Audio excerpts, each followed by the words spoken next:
దక్షిణ దేశంలో నందనార్ అని ఒక భక్తుడు, ఆయనకి చిదంబరం వెళ్లి నటరాజస్వామి దర్శనం చెయ్యాలి అనిపించింది. యజమాని దగ్గరికి వెళ్ళి నాకు అనుమతి ఇవ్వండి అని అడిగాడు. ఆయన మహా ఐశ్వర్యవంతుడు, మంచి మదోన్మత్తుడై ఉన్నాడు.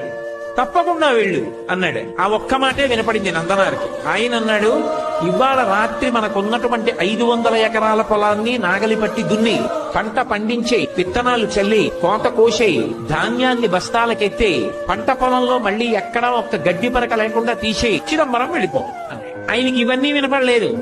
ముందు వెళ్ళిపో అన్న మాట వినపడింది. గబగబా పొలానికి పరిగెత్తుకొచ్చాడు.